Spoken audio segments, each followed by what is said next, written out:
I'm Brittany. I'm a licensed elementary school teacher, but I'm staying home right now with my 2 kiddos. And today we're going to talk about my 5 favorite learning tools for kids.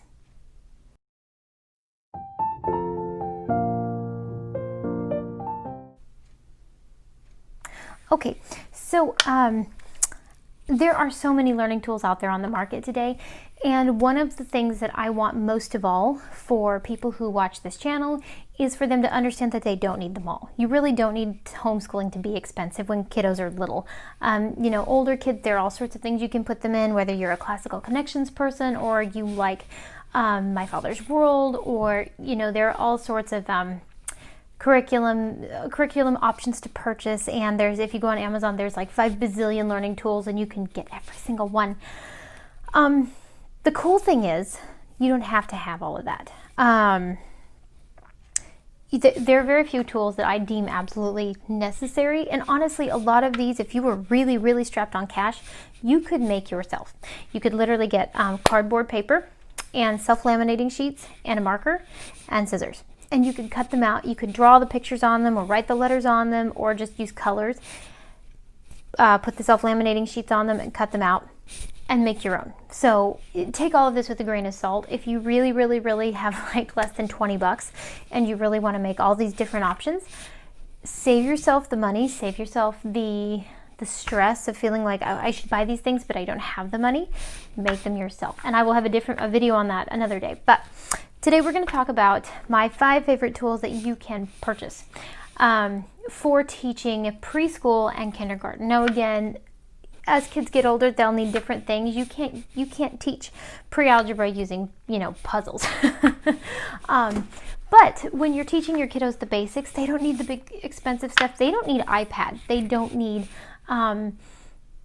computer games. They don't even need TV shows. They don't need YouTube videos. They can be very helpful. They really can, because I use TV shows and I use YouTube.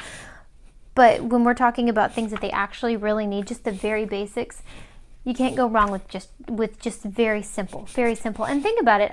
Back when my kids and I are going through the Little House on the Prairie series, and we're in Farmer Boy, and Almanzo's in school, and his learning tools were literally chalk and a little one primer, and I believe they had maybe chalk and a chalkboard, and that was it, a slate and chalk. And kids still did learn to read. So you can do so much without spending a whole lot of money. But if you're looking for some tools that will make your life a little bit easier, I will also put these in the comments on my blog to make sure that you can find them if you decide you need these. But yeah, I've got some just very basic tools that you can use again and again. And honestly, I took stock of my piles of stuff because I have a lot of manipulatives. I have a lot of tools. I mean, I go to the Target $3 section and I find so many fun things. But I use these things 95% of the time, and the other stuff is just they're kind of nice extras to have. Okay, so we're going to start with the most important thing. I'm going to go in order in case you can't afford all of them, but you want some of them, and that would be a really good alphabet puzzle. They do have I believe they're called the Montessori kind, where they have the little pegs in them, and you can get those. I particularly like these because they're chunky. Now, my grandparents actually got this for my son. We had a different one, and I liked this one better because it actually has the shape of the letters. The other ones are kind of babyish. They're blocky, and everything's more like a square, and they have the actual, what's the word I'm looking for? The shape is not so much there. It's all just like a picture on the top with a peg.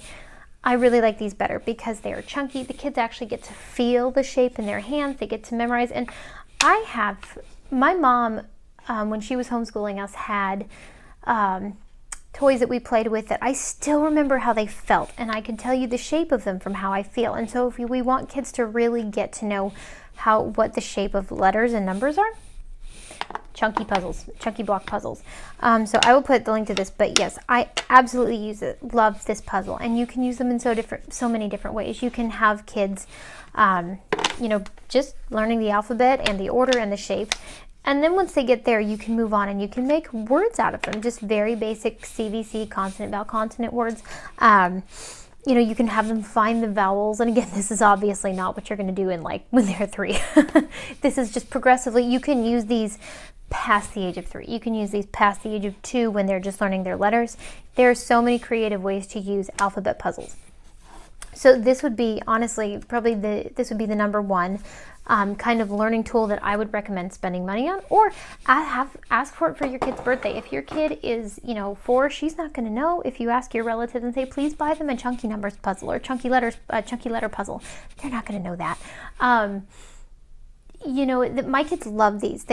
My kids are not allowed to play on electronic toys in general. I think my daughter's little camera has like a game that we let her play maybe once a month, maybe once every 2 months. They're not allowed to play video games. They're not allowed to play on the iPad in general. So they don't really know that they're missing that stuff, which is on purpose. So anyways, that would be my number one. But the more you let your kids play with these very simple toys, they're going to learn to enjoy them. You know, I mean, I obviously can't speak for all kids, but if you keep learning simple when kids are small, they're not going to expect you to make these big grand parades for their learning. Simple is better when kids are young. Number 2, a numbers puzzle. Now, for the little bitties, I absolutely love this. There are actually more parts to this puzzle than I have right here because my 2-year-old would eat them. And that's one of my concerns with this puzzle. The reason I pulled them out is they have these little pegs. Now it's cool because the pegs go up in height. And then each peg, there's a ring that corresponds with the color and the numbers. So there's 1 purple ring, and there are 2 plum rings, and 3 coral rings, and 4 baby blue rings. That's really fun stuff. I don't let my 2-year-old have those. And that's one of my concerns with this puzzle is it does have choking size hazard pieces. But I do, again, if you want to do it like I do and just pull those out and put them in a bag for later, fantastic. You can also use those in the future for manipulatives for adding and subtracting and sorting by color. And I've talked about this before. You can use these kind of puzzles, the puzzle I just mentioned, to practice things like color and sorting and things that aren't even directly related to numbers. Just so you know, with younger kids, color is considered part of the math program. I also love that this has the shapes. And my 2-year-old, he loves this puzzle. He's been doing it for probably a year. He knows that this is a pentagon. He knows that this is a trapezoid. He knows what the star is and the heart and the clover. He knows almost all of these. So, again, just getting them used to this kind of thing, giving them the chance to feel it and to feel the shape and see the order that they go in, fantastic. If you're looking for something, and this is still on my number 2, a little bit higher, I just purchased this. Now, this would be for pre-K and above. I will say my toddler loves this puzzle. He's kind of addicted to chunky figure puzzles, I guess. I don't know what you'd call these. He thinks they're all his and hates that he has to share with his sister.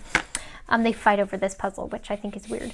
But I'm like, you have 5 million toys and you're fighting over numbers. But anyways, we are practicing place value with these, and I love that because I'm working on place value with my 5-year-old, not my 2-year-old.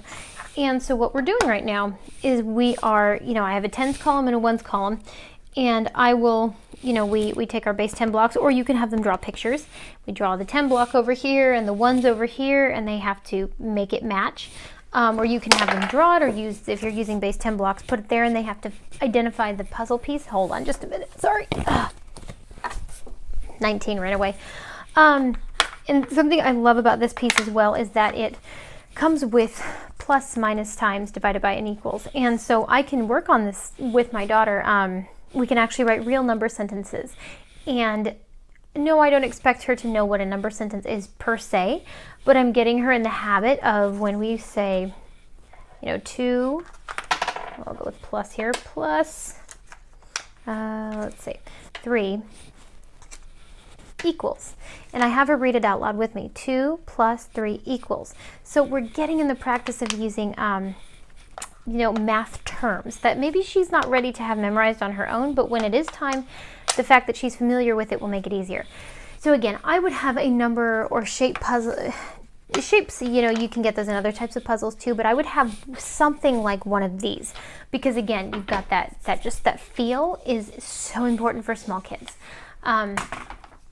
So, okay, and they're less likely to, I mean, my son does get the 15 and 16 mixed up, but they're more shape specific, I think, than a lot of, again, the ones with the pegs, because those are cut almost in similar shapes that are kind of squares or circles, and these are a little less likely to get mixed up. You can't put the 13 and you know, the 11, for example. So anyways, I would have a numbered puzzle of some sort. If you're working with young children, I would go with the one that's numbers and shapes. Okay, number 3, super simple, a little whiteboard of sorts. Now, one of my favorite places in the world to shop for school supplies is Target's dollar section for back to school.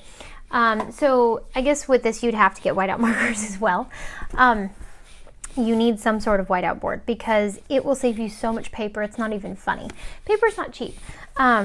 So if you're going through a ton of paper because you're printing things off the internet, you can just find the kind of worksheets that you like that are free on the internet and make similar things for yourself that you don't have to print and use ink and paper on.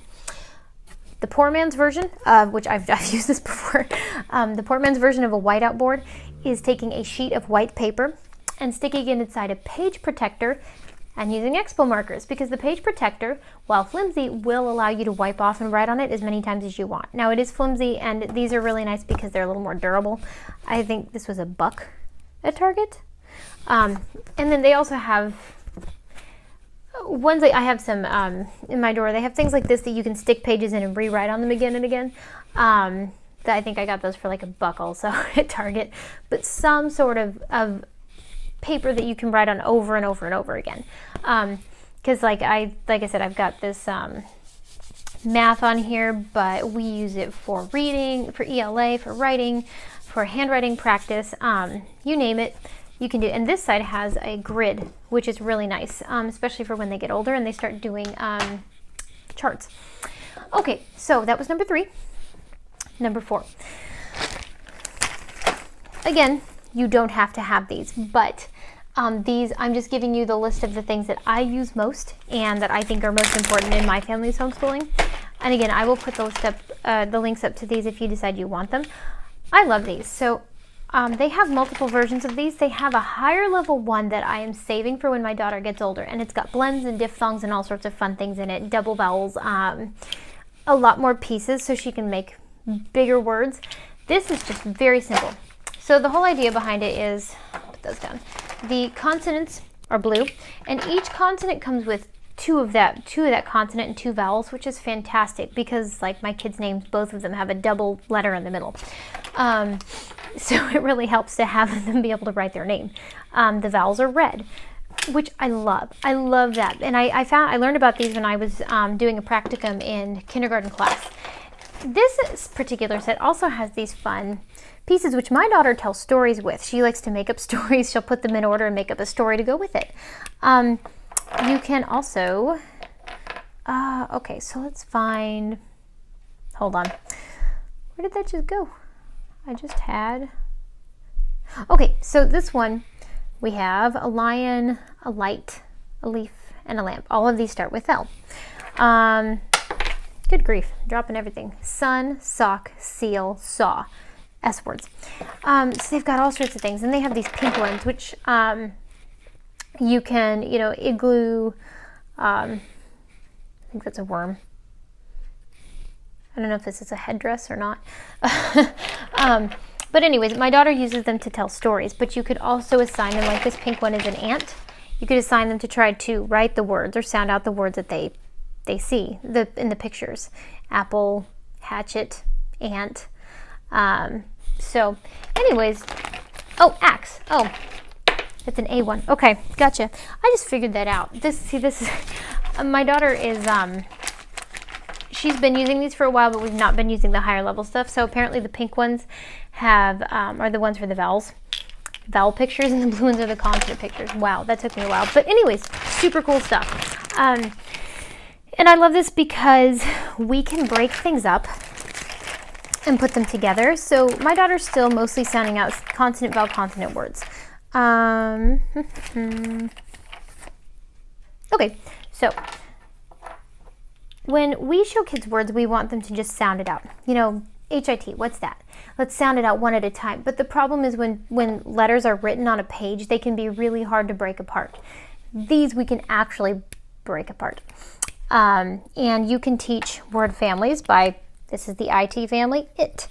IT always says it. So put an H with it, it's it. Or if we're at a lower level, it. Then we put it together and read it, hit. They have capitals and lowercase. So anyways, these are fantastic because you can do all sorts of things with these. You could, you know, say, okay, if you want to use multiple things, I just erased that and did a terrible job. What are some words we could make by switching out the vowels in the middle? So you have H and T, and oh, what happens if we put an I here? Hit, and we could find another one, do hat and hot. There's so many really cool ways to use these, and they're so simple. All these tools are so simple. That's one of the main reasons I love them, is you can integrate them and use them together. But these are great, and you can use these kinds of things, honestly, up through the, you know, multiple levels of lower, even honestly to upper elementary. Because it's got the double letters, you know, you can make bigger words with those. Okay, my fifth favorite, and this they do use in kindergarten classes in public school. Pre-K, you may or may not use these. These are 10 sticks. They're for place value. So usually when you buy a set of these, it comes with 4 different things. It comes with ones cubes, which one unit, 10 sticks, which is merely 10 cubes put together. And then they have a 100 sheet or a flat, which has, it's a flat of 10 of these, but it's all stuck together, so it's a square. And then the thousands cube, which is 10 by 10 by 10. So it would be approximately, geez, I dropped everything today, the size of something like this, but in cube form. But I love these, and I'm actually using them right now to teach my daughter place value, as you saw with the chart. And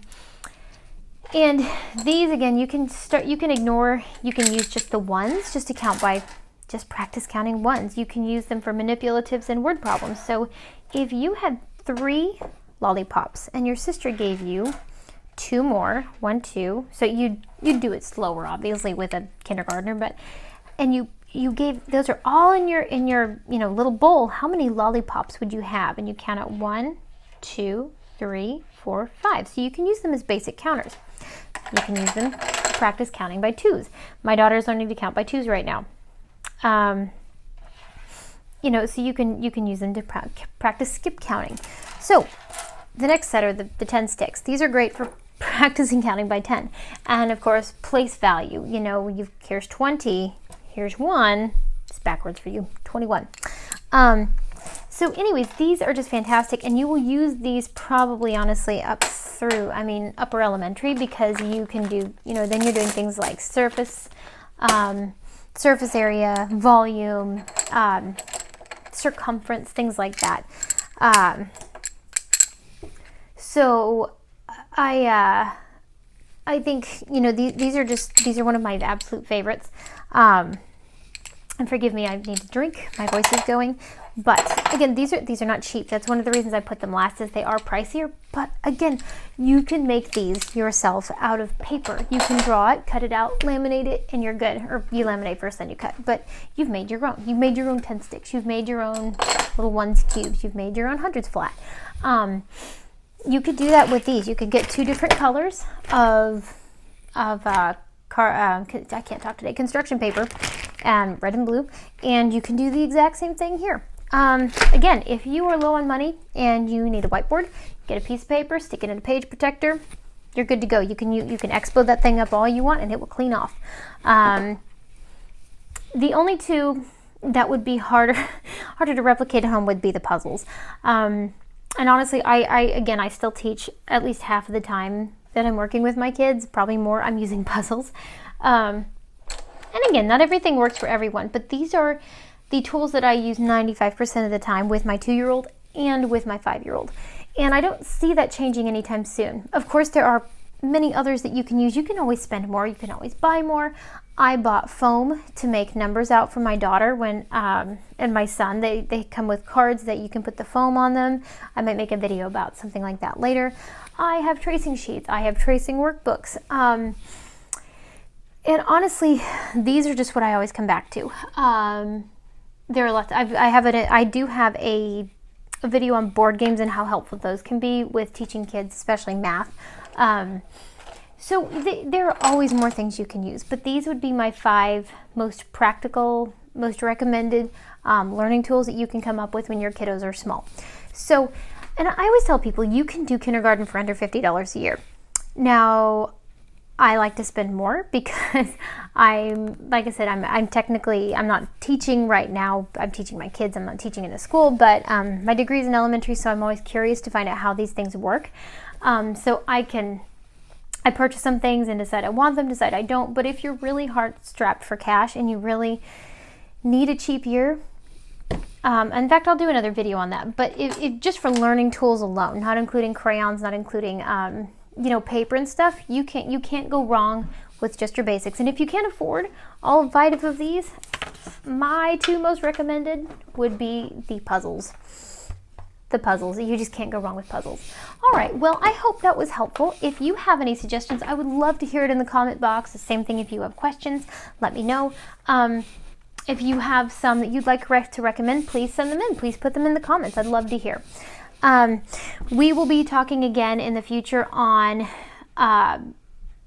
probably some planning. I have a video on my planner that I created a planner specifically for homeschooling because I didn't like what was out there because I'm super picky. But I have one of those. We'll be talking about, because this has been a really strange year, but and school just ended, but in a couple months we're going to be looking back and we're going to say, okay, what do I need? What do I want? A lot of families are doing that right now. They're picking their curriculum for next year. The great news is when you've got little, you don't need to spend $300 a year on curriculum for kindergarten. You can do so much more with less if you don't have the money for that. If you do have the money and you want a curriculum, great, but you don't have to have it. That's the thing. Okay, well, I hope that was helpful. You can go to my website, brittanypearl.com. And you can get some free printable downloads. I've got a 100s chart on there. I've got a number line that I designed specifically for my 5-year-old to help with addition and subtraction and visualization of what a number line actually means. I will be putting more stuff up there in the future. You can find me at brittanypearl.com. If you want to email me, that's brittany.pearl, perl.teach@gmail.com. And you need to like, comment, and subscribe to make sure you don't miss future videos. All right, you have a fantastic day. Bye-bye.